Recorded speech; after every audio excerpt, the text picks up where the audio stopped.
Massive thank you as always to patrons Sarah Turner, Rebecca Johns and Justin Harper. And this week's random call out goes to patron Jake. You can support us too at patreon.com/it's not just in your head, or follow us on social media and help spread the word.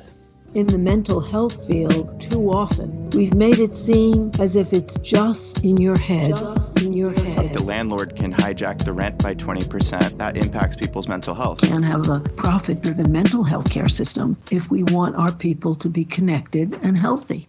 Today, what I'd like to talk about is a huge suffering of the American people that has been foisted upon us, which is really for the first time, Americans have faced enormous simultaneous problems, which are a depression. We're in the worst economic depression that we've had since the 1930s, a pandemic in which we have the most deaths in the world.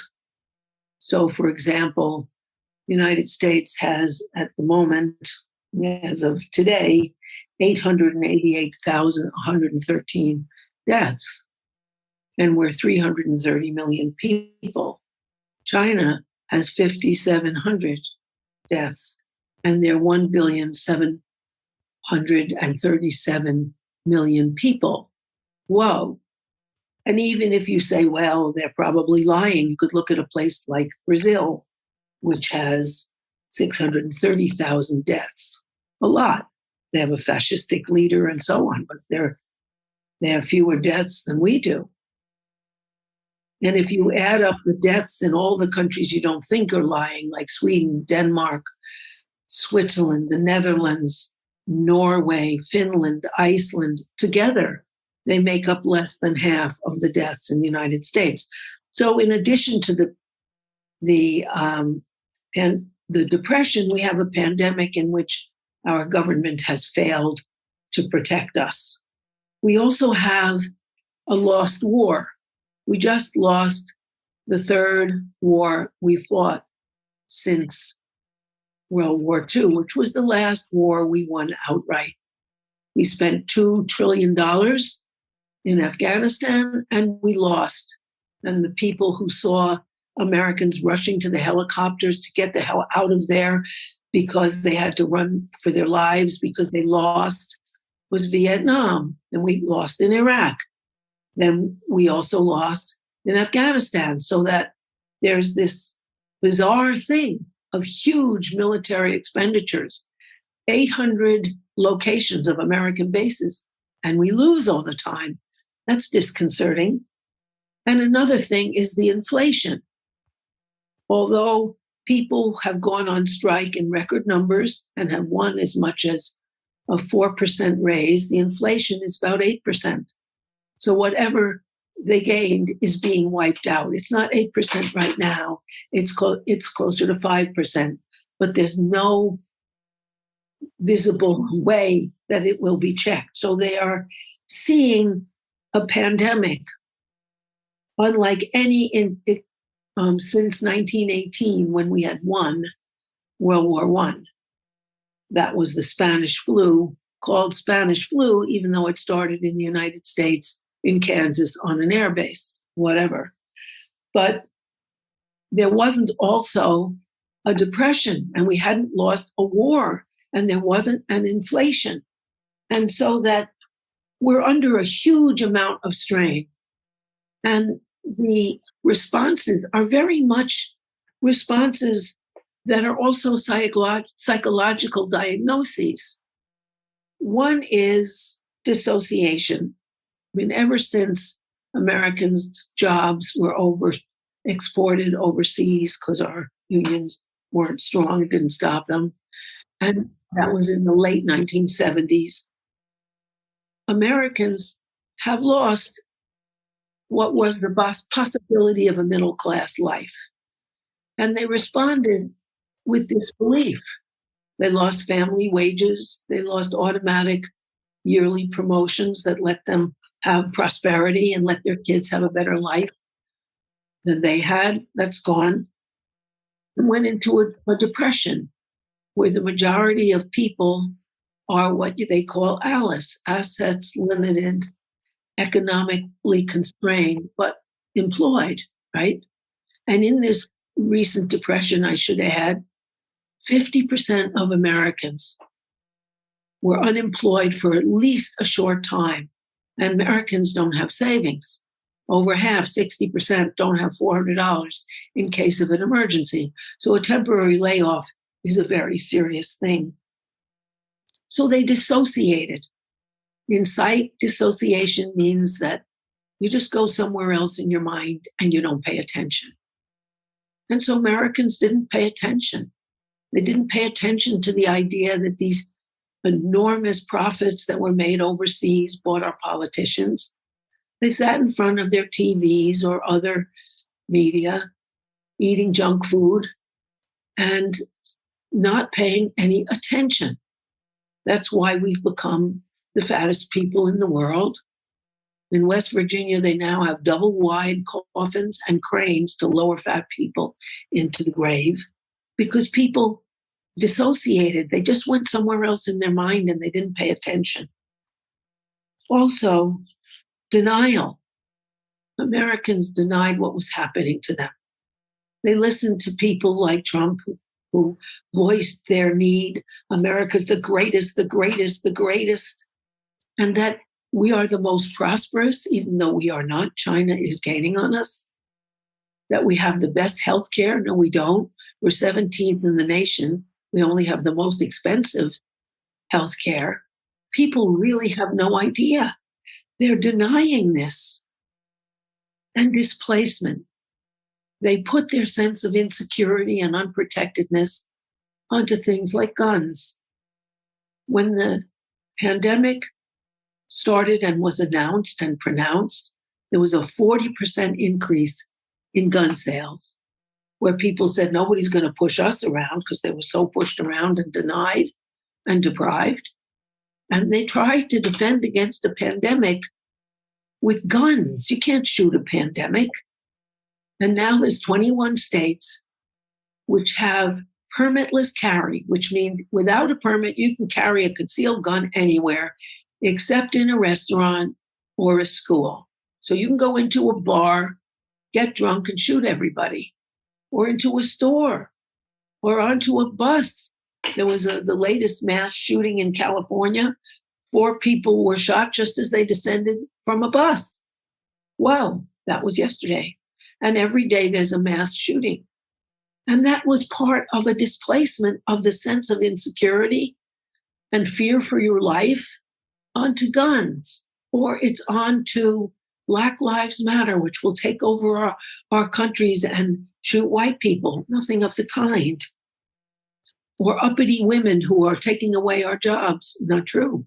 Women's jobs are overwhelmingly in the service sector and less well paid.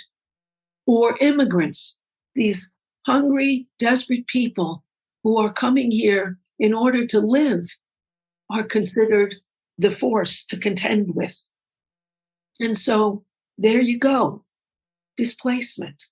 You have dissociation, denial, and displacement, and it goes to the point of delusion. Like the QAnon theory that there are giant reptiles that are going to take over, or that evil pedophile Democrats are operating to put chips in our brains, operating out of pizza place basements. You know, whoa, these are real delusions. We have to look at what's going on in America and how people have psychologically gone into disorder territory in order to cope. Now, of course, they're helped by their media and their social media, who don't talk about these things. What has happened to us with these clobbering, terrible events? And so that they don't know. But we're in real trouble, and we're going into psych territory here with depression, dissociation, denial, displacement, and delusionality. So I think we have to look at it. What's happening here? And also, those of us who are in the psych field help our clients see, of course, you feel unprotected.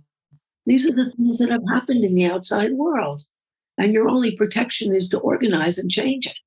So I think those things are very important for us to look at now.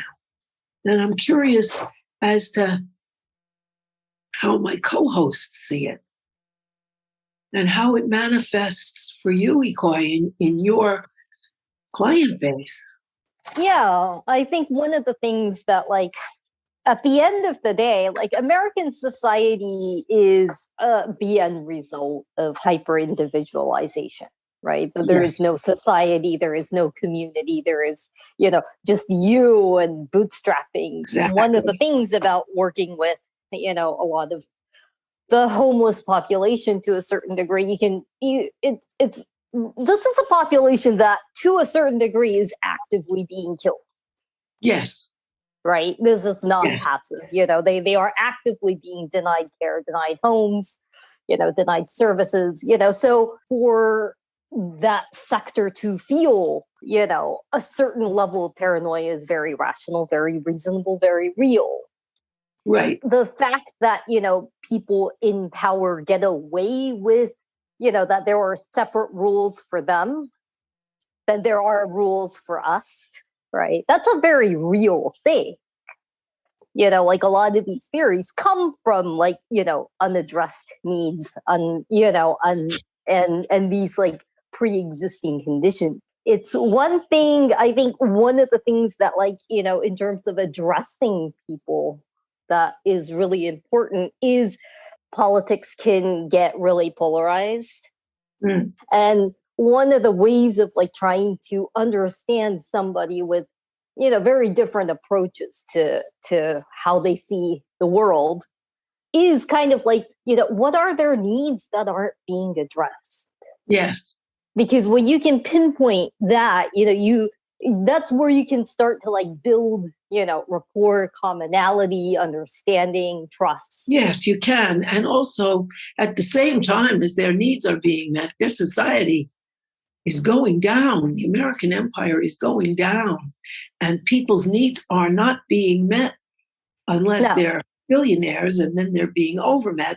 That there's a bizarre discrepancy here as the country becomes progressively less egalitarian and supportive, so that your population there, the homeless, are the least cared for of all, but that everyone is experiencing, unless they're in the top, let's say 10 or 20%, is experiencing abandonment by their government. No American is cared for in terms of stopping the pandemic or stopping the inflation or stopping the depression. Right. Or the loss of war and our treasury bleeding out to a war machine that works only to profit the military establishment. If you invested in armaments in the beginning of the Afghanistan war, you'd get 100% return by the end of the Afghanistan war. That's how profitable it's been. Has it been just 100%? I would think it would be more. Yeah, well, it's 100. It's guaranteed 100%. That's true. Might be more, but that's an awfully good investment, right? In terms of return. I am not entirely sure how true modern monetary theory is, but it probably is true. And one of the ways in which things are funded, for example, the American military, is just a decision to fund it. It doesn't come from taxpayers' money. It just comes from the ability to create money. And they create the amount of money they need for that. And then it happens. And so if modern monetary theory is true, then all of these social problems are political choices. It's not that taxpayers' money funds any of this stuff. Taxpayers' money just gets destroyed. Well, it goes, our taxes pay for the military, though. Well, no. So this is where it's interesting. Right. I mean, modern monetary theory says that your tax money is just collected so it's destroyed, so that there's a certain amount of money in the circulation. Modern monetary theory says the things that are funded at the beginning of the chain, and those are sort of political decisions. It basically boils down to, do you have the people and the capacity to make something in your country? And so you create X amount of money, and then you put it in X amount of places. And the tax money is just collected, because without the government, money has no value, right? It's like the example that's given is, if you're in a room with a bunch of friends and someone gives you a bunch of dog biscuits and says, okay, this is your currency now, you have to trade with it. Like, you're not going to listen to them. But if that person then has a gun, suddenly the dog biscuits do become worthwhile. Like, the currency is backed up by force, essentially, and insurance. And that's what a state does. It guarantees the value of its currency to some degree.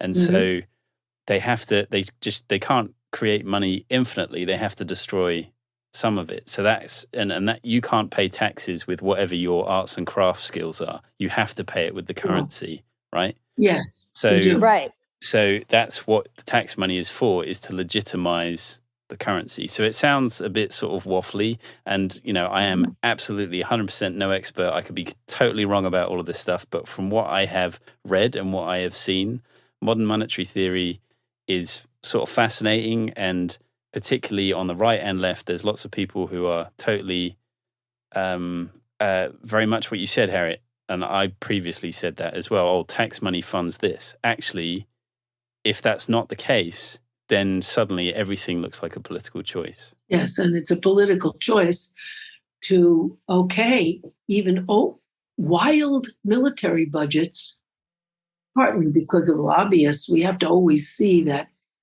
I don't know how many military lobbyists there are, but there are 5 lobbyists for every single congressperson in the United States, has at least 5 lobbyists per congressperson. So they're being worked on by the military industrial complex people.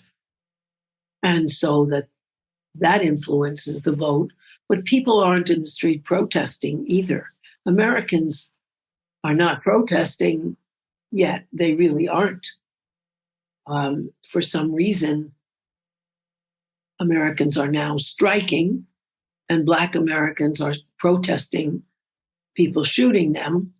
But the level of protest per the level of social criminality is very small still in the United States. We don't have, let's say, an oppositional socialist party with millions of people the way they had in around the before 1918, where Eugene Debs got a good vote from jail as a socialist. And people came in droves. We don't have that. And it must be to do with culture, right? Like it's culture and dissociation and denial and media passivity. And, there's a business periodical in the United States. And after Bush stole the election with the whole Florida business in the United States, one of the editors, and this is a business periodical, said, Americans make sheep look like rugged individualists. Jeez. Well, America is a land where you can steal an election in broad daylight. Wow. And again, I think that is, the hyper-individualism. It's the hyper-individualism that results in this dissociation. There used to be an expression, if you're so smart, why aren't you rich? And there's the idea of the self-made man, as if anybody made themselves. That if you're in trouble and our country is in trouble, it's your fault. That's what we're dealing with psychologically. If you're homeless, you must have made some bad decisions, right? It's not housing policy. In a city like Vienna, because I've been looking at housing since rents have been up 22% in New York City, while incomes certainly aren't. In Vienna, every single apartment in Vienna is rent controlled. Nobody can pay more than 25% of their income on rent. And that's been true for about 100 years. They tried to cancel that during the Nazi era, but it was too popular. Why don't we have that? Private property. Yes, individualism and private property. Other people are catching on. In Berlin, they passed a referendum to take 142,000 units in Berlin from the top landlords and make them affordable. Whoa. Other people are doing it. There's this terrible dissociation. The United States is kind of like an odd setup, governmentally speaking, even, because we have all these states. Yeah, rights. States' rights, versus like, other countries like, Japan, for example, Berlin, Germany, Vienna, Austria, Vienna, much smaller country, very, very different setups in terms of government. That's true. Look, China, though, China has, of course, many more people. Right. But also a very different government setup, like much more centralized, right? Much more centralized. One of the huge, difficulties in terms of politics in the United States is that, like, there's limited centralization. There's, to take, marijuana and cannabis legalization, right? You have 50 laws with 50 different states. Right. Like you being, a therapist and me being a counselor, like our licenses are state-based. To a certain degree, there is a lot about the structural forms of government that make, there are some advantages to it, but there are also some major disadvantages to, like, creating any kind of like unifying force in the United States is, because in some ways, due to the lack of centralization, especially, right? I think what that kind of really makes the United States almost like, different countries in one. That is really true. Plus, states' representatives are cheaper to buy off. And so companies can come in and buy them off more easily to a right-wing perspective. Look at Kristen Sinema in Arizona, who's taken huge money from the fossil fuel companies and is stopping the green legislation. Well, okay, you only need one or two to stop when there's a close balance. And yet FDR and the socialists and communists in the United States managed to unify in the face of the last Great Depression and lifted people out of poverty. And in spite of the Depression, they taxed the people at the top 96.8% in order to create Social Security and unemployment insurance and 11 million jobs that were government jobs at that time, which in our terms of population would be about 22 million jobs. So it has been done, although I don't think our country was as purchased by corporate America at that time. I know it wasn't as it is now, which creates state legislators being bought to reactionary positions. And the only thing that would stop them would be a true mass movement, which hasn't happened yet. So, I believe it will. I hope it will, but it hasn't happened yet. Am I right in thinking that the sort of definition of a vulgar Marxist is someone who believes that the economic situation essentially affects who people are or how they think of themselves or how culture then evolves? Yeah, that is a mechanical Marxist, not the kind I am. Right. I'm the kind of Marxist that sees everything shaping one another, and you can enter and look at anything and you'll see how it works together. And that the reason to look at class division is because in the United States, that's the most repressed kind of discourse and way of looking at things. Yeah. But not because it's the only one, But that would be a mechanical Marxist, not a sophisticated new Marxist, non-essentialist Marxist, whatever you want to call it. But they would see it's all the economy, and nothing's all the economy. Nothing's all anything. Life, as one of the things that our field in psychology has given us is Freud's definition of overdetermination in dreams, that everything you see is mutually shaped by everything else in a complexity of life and the human imagination.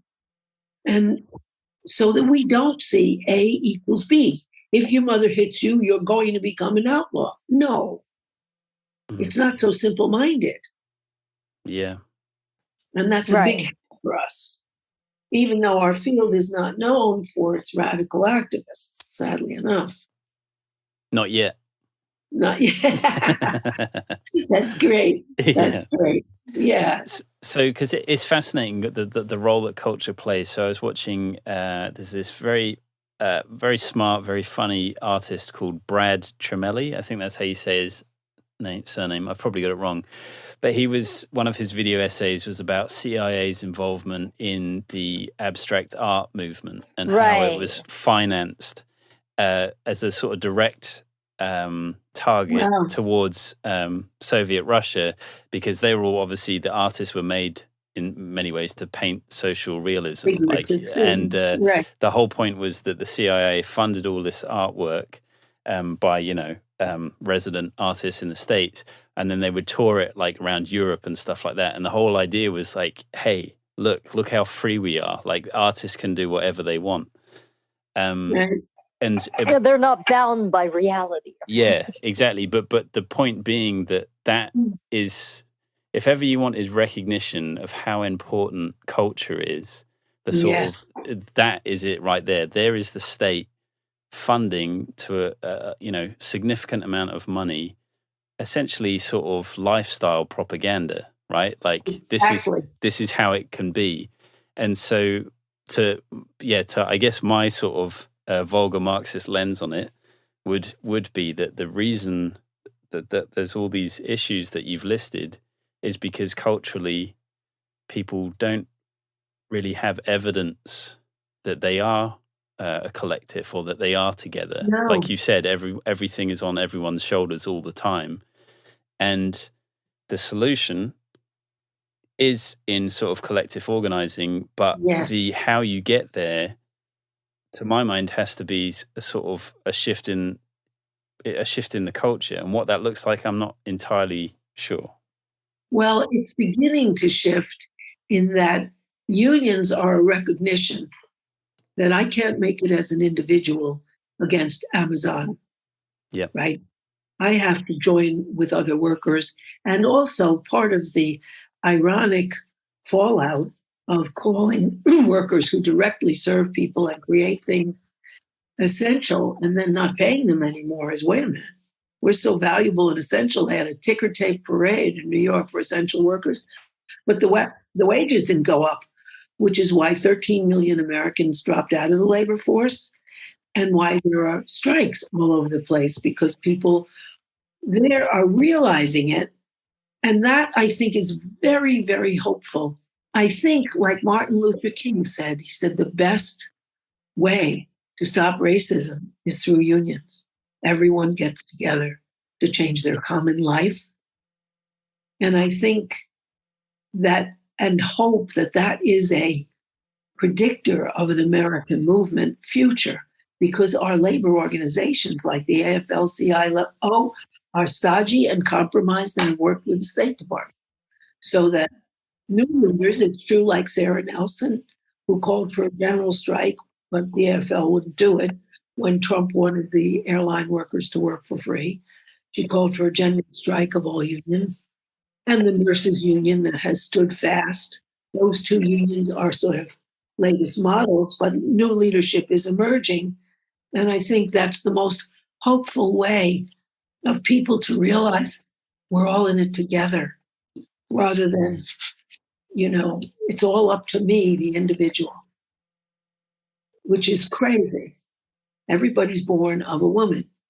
And that took at least two people to do, plus the whole labor and the feeding and God knows what. I mean, humans are social animals. You're not a self-made man. If you're left by yourself, you die. But there's that terrible, isolating, capitalistic mentality that we have to fight in America. Is it that bad in England, Liam? Everything sort of aligns just on a sort of on the broad brushes thing. The history of breaking the miners was a big thing back in the Huge. 80s, and Action. and the same time as Reagan broke the flight workers union. Yeah, it's basically capital over the workers, and so Labor. it's all sort of various similar shades of the same thing. It's the same ideology, same sort of perspective, same economic sort of reality, but we do have a sort of welfare state. However, it is not again, just from a cultural perspective, there was a period in time where people would go on the dole and they could be in a band. Yeah, right. And then you would get music, right? And there's lots of bands that came out through that process. That doesn't really exist anymore. And this is one of the things that happens, as this conversation with John Bales the other week. It's the thing with the sort of neoliberal ideology is that nothing new can sort of come out of it because everything is sort of risk averse. And because it's risk averse, you have to look at the past, at what worked, and then just recreate that. And again, I'm just speaking purely from a sort of like a bougie culture kind of perspective. But it's true. Everything's a sequel. Everything's a remake. Everything is safe. Yeah. And so where does the new stuff come from? Where's the new culture? Where's the new ideas? And maybe this moment is sort of pregnant with all of that stuff about to be birthed. I hope so.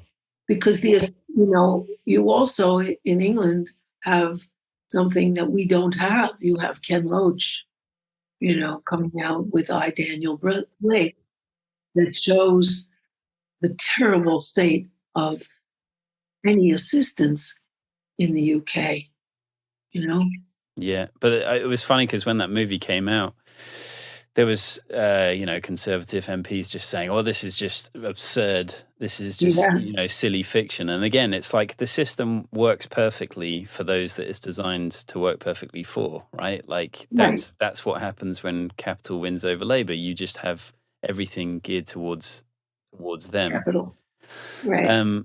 So you have the Queen thrown in as a distraction. Sure, and I think. Again, the question comes to like how you take the power back, and to my mind, the everyone can participate in their own particular way, and I think certainly maybe this podcast sort of falls into sort of part of the ambient cultural stuff. At least it's having conversations about it, and so. It's not enough, but it's something. I think it's enormously important that these things are happening and podcasts are happening all over the United States and maybe all over the UK too, that people are trying to create a different cultural way of connecting and a movement, certainly the labor movement, not the AFL-CIO necessarily, but people are moving to unionize like they haven't for 75 years. I mean, it's quite amazing. Americans are starting to look to each other. Black Lives Matter, all of these strikes, the Me Too movement. More and more groups are getting together to change things, which is really important. And the right wing is certainly getting together, unfortunately, with their, conspiracy theories and their guns. The conspiracy theory stuff is really interesting because I think, and Ikoi, I'd be sort of interested to hear your experience with clients, because I think, like all of this stuff, it has a percentage of truth. And what you were saying about that, they are being sort of targeted for death in some ways. It's like, it's very clear in these conspiracy theories things, QAnon, etc., that essentially the main thing is there's people with more power than you and they don't care about you and they want to do terrible things. It's like that is kind of true. That isn't a conspiracy theory. I mean, that's very true. Yes. that's not conspiracy at all. That's very true. And to a certain degree, that's also like, kind of like the how a lot of conspiracy theory talks about, quote unquote, the elites, right? Do your clients hold these theories? I mean, some have expressed it, I mean, not just clients, but like, often if I go around walking around in the city, I'll sit down and talk to the homeless. What we shouldn't forget is that whether it comes from a homeless person or your next door neighbor or whatever, it's people trying to make sense of this world is what it comes down to. Yeah. In terms of messaging and in terms of conceptualizing, right? What's really a disadvantage to a degree for the left is the fact that a lot of our analysis is about the system. It's not about people. It's not about individuals. It's not about intent as much as it is about how the system works. It is very difficult for a lot of people to conceptualize this. The fact that we have a profit-based system that is extraordinarily indifferent and often hostile to well-being of people. That is a lot more difficult, I think, for a lot of people to conceptualize to the degree that it needs to be conceptualized than evil people being bad. Right. So they could see it with their boss who doesn't care about them and only profit, but it's harder to see a systemic analysis. Right. And also, to be a bit cynical, it has less political cost to imagine that dinosaurs, dinosaur-like reptiles will destroy the world than it does to look at the capitalist system and to go out on demonstrations. That's taking on something big. And in the United States, there has been this habit, vulgarly called and quite accurately called, suck up, kick down, You try to please the people above you and you kick down the ones beneath you. To a certain degree, the advantages of the right and to a certain degree capitalism in general is how people organize, right? And in the United States, while the non-religious population is expanding, Mm-hmm. one of the major advantages of conservatism is the concept of a relatively easy community by the way of the church. Yes, if the church functions that way. But since so many have them been caught literally with their pants down, whether they're priests or ministers, there's a periodical I get put out by the Freedom from Religion Foundation that has a big section in every newspaper of the black collar crimes. Mm-hmm. And so many priests and ministers are exposed for sexual and other and financial misdeeds that it's a bit discouraging.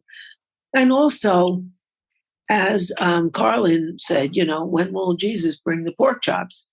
Young people are opting out because Jesus hasn't brought the pork chops, because opportunities aren't better, even if you give in the donation plate.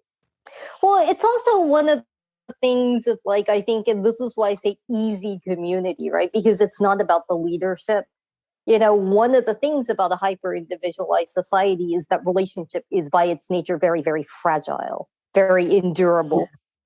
Yes. But, there is a very, very conflict averse, endurable quality to a lot of modern relationships. And that's kind of what the church is we believe in the same thing that we hold important, this one thing, God, church. And so we can just let go of a lot of the individual differences kind of easy, because a lot of times within political organization or whatnot, there can be a lot of constant conflict within the memberships. Yes. That is kind of less likely in, or at least it's not as frequent in certain, organizational gatherings like a religious one.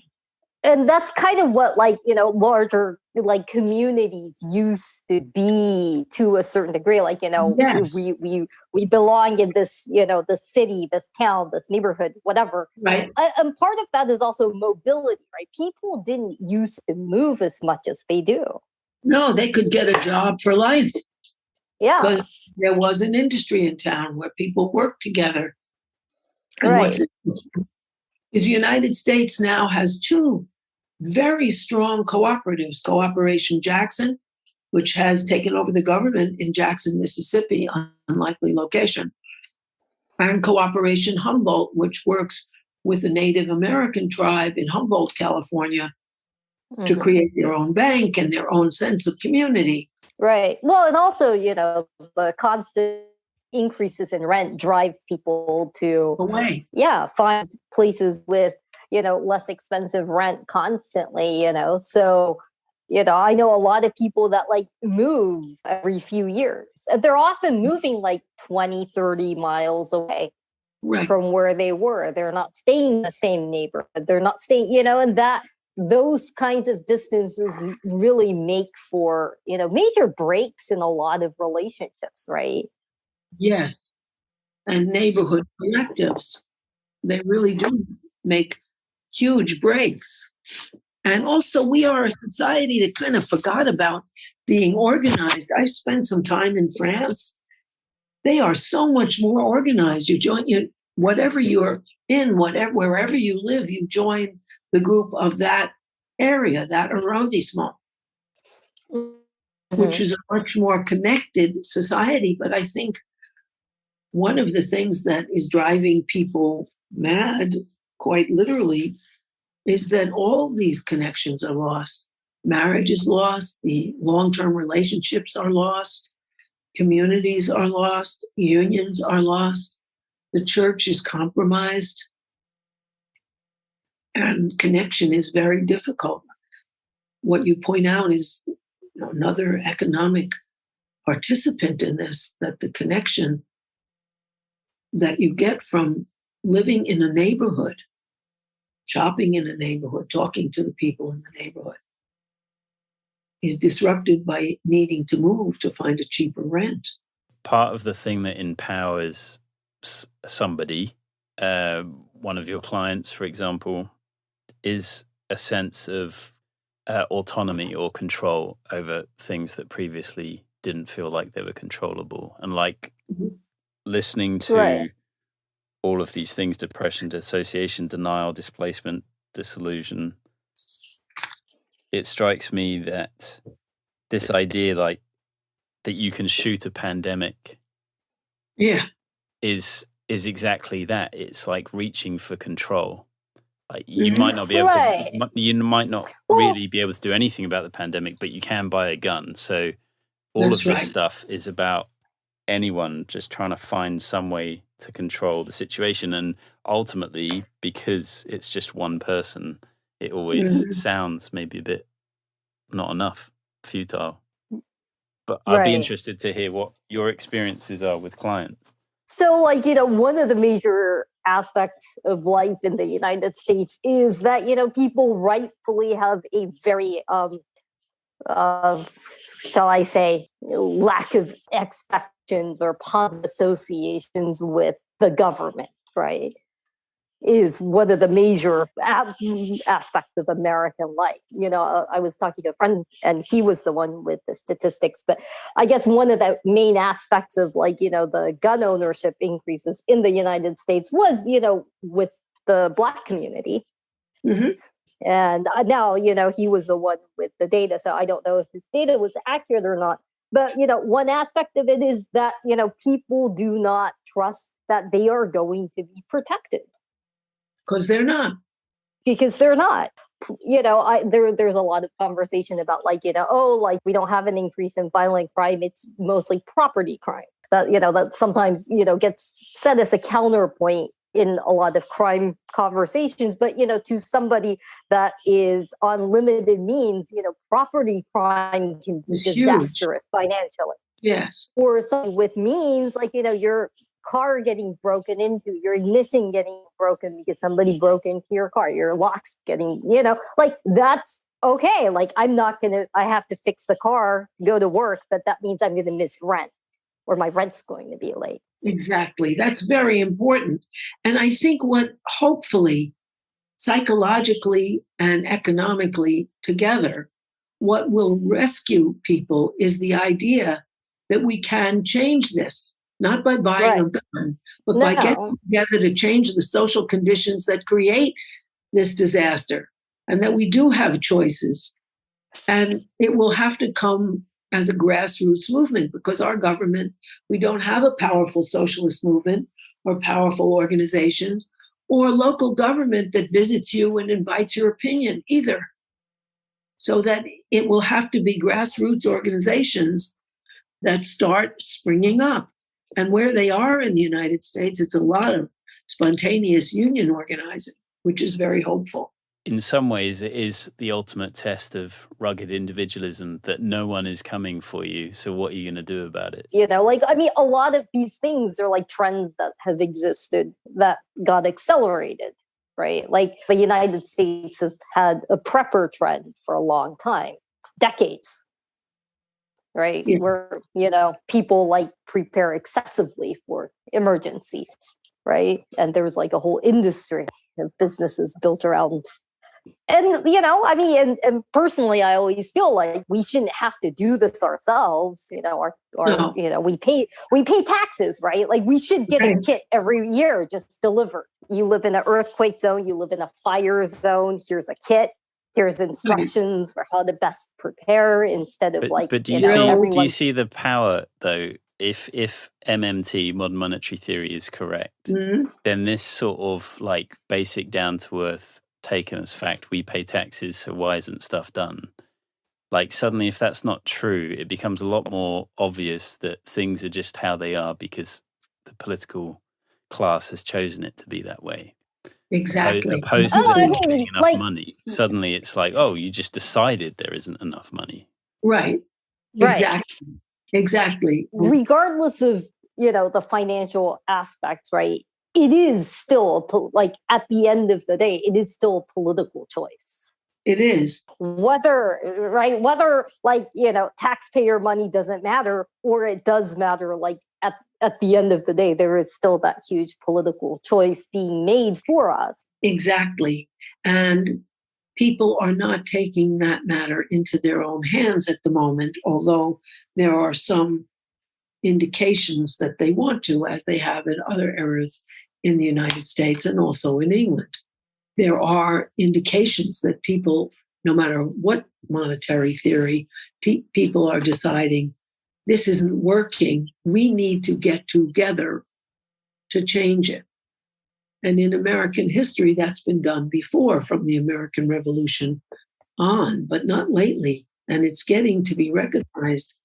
That's really desperately needed, which is why I think these union organization efforts are happening across the country. It's definitely a sign of hope. It is difficult in an atomized society to organize, and that the only thing that I would have to say on that is to, have a long view expectation rather than a short-term disappointment.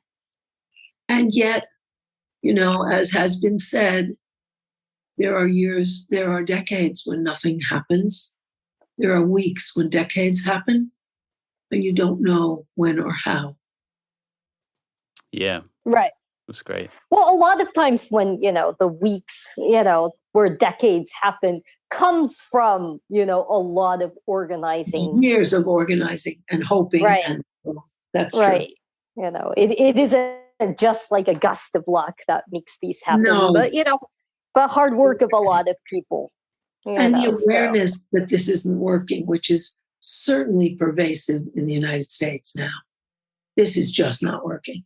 By the way, listeners, if you have enjoyed anything you've heard Harriet say in this program, you will definitely enjoy Capitalism Hits Home, which is a solo program that Harriet does through Democracy at Work, which is a worker-owned cooperative that produces other great programs such as Economic Update with Richard Wolff and the Anti-Capitalist Chronicles with David Harvey. I can't recommend enough that everyone also listen to Capitalism Hits Home if you enjoy It's Not Just in Your Head. Capitalism Hits Home is a sort of broader overhead view. It explores the way that capitalism shapes our personal lives, our psyches, our relationships, our families, and it looks particularly at the sea change in American personal life as all Americans, but the top 10 or 20% of Americans, have our security and our chance for a future become as precarious as it always was for minorities and families headed by women. It's not just in your head, and Capitalism Hits Home are definitely complementary. And if listeners would like to check out Capitalism Hits Home, Harriet, where should they go to find it? Either on YouTube or Democracy at Work or on my own website, harrietfraud.com.